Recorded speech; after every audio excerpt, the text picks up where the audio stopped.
Hai, Assalamualaikum warahmatullahi wabarakatuh. Kembali lagi bersama aku Syanglilina Rahma dengan NIM 12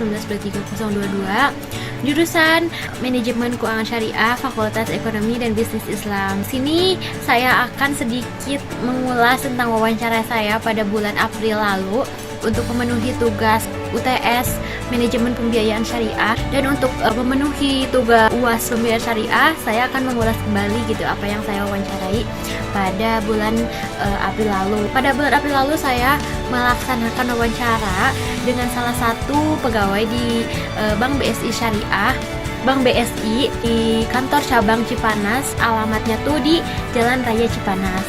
Kemudian topik yang saya bahas pada saat wawancara yaitu tentang pembiayaan di Bank Syariah Indonesia.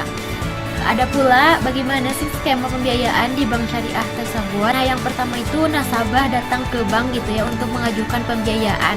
Nah, yang kedua yaitu memberikan persyaratan seperti identitas. Nah, di situ tuh ada dua jenis, yaitu ada yang non usaha sama ada yang usaha. Nah, kalau yang non usaha itu seperti karyawan misalnya. Nah, tetapi karyawan tersebut tuh perusahaannya harus sudah bekerja sama dengan BSI gitu, atau payroll. Yang kedua yaitu ada yang usaha. Nah, kalau yang usaha itu seperti pengusaha-pengusaha ya gitu. Nah, minimal itu syaratnya 2 tahun sudah melakukan usahanya. Karena kan ini tuh sangat beresiko banget gitu, jadi harus yang minimal 2 tahun. Kemudian bank tersebut melakukan analisis gitu ya terhadap syarat atau identitas yang telah tadi nasabah diberikan kepada bank, yaitu seperti BI checking, aksesoridis, taksasis, dan juga trade checking. Kemudian bank akan mengeluarkan statement layak atau tidaknya melakukan pembiayaan di bank syariah tersebut. Selanjutnya yaitu analisis risiko apa yang dilakukan bank syariah terhadap nasabah. Sebelumnya itu dianalisis dulu dari EDD, yaitu Enhanced Due Diligence, mana sebelumnya dicek dulu background dari nasabah. Jadi ketika ada pemasukan yang tidak wajar akan langsung dipertanyakan.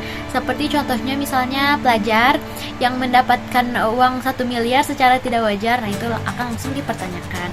Kemudian apa aja sih akad dan produk yang ada di bank syariah tersebut?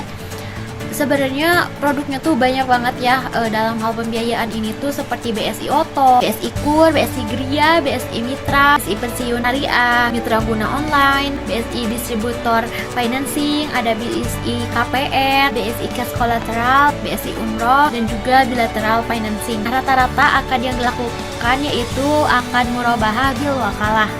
Selanjutnya yaitu bagaimana sih akad skema pembiayaan di bank syariah. Seperti yang sudah saya jelaskan sebelumnya, itu kan nasabah datang ke bank gitu ya untuk melakukan persyaratannya juga gitu. Selanjutnya yaitu bank membeli barang kepada supplier, kemudian nanti bank akan melakukan akad murabahah terhadap nasabah. Setelah melakukan akad murabahah, bank memberikan barang yang telah dipesan. Kemudian nasabah akan membayar angsurannya kepada bank. Kemudian profesi apa saja sih nasabah yang melakukan pembiayaan di bank tersebut? Biasanya itu pengusaha, juga karyawannya itu yang sudah bekerja sama dengan BSI. Kemudian selanjutnya akad apa saja sih yang ada di BSI tersebut, dan berikan presentasinya, karena sebenarnya nggak terlalu spesifik gitu ya. Jadi hanya perkiraan saja. Narasumber yang saya tanyakan menurutnya yaitu murabahah 75%, wakalah 10%, dan musyarakah yaitu 15%. Sektor apa yang paling dominan dibiayai oleh bank syariah? Biasanya karyawan yang sudah bekerja sama dengan BSI, seperti yang tadi saya jelaskan. Nah, itu yang paling dominan gitu ya, yang udah payroll dengan BSI. Karena akad pembiayaan ini sangat berisiko, kemudian apa aja sih langkah-langkah yang akan dilakukan ketika pembiayaan ini tuh bermasalah gitu ya.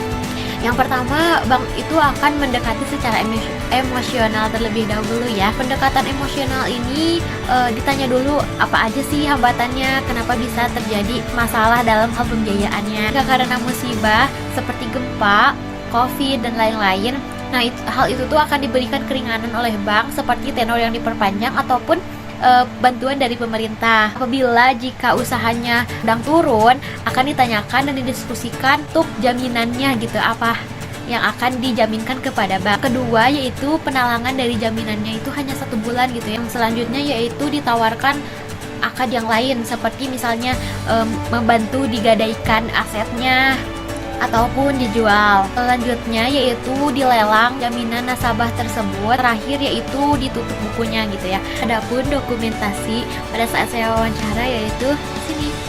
Cukup sekian video penjelasan saya tentang wawancara pembiayaan di Bank Syariah Kantor Cabang Cipanas. Makasih telah menonton. Assalamualaikum warahmatullahi wabarakatuh. Dadah.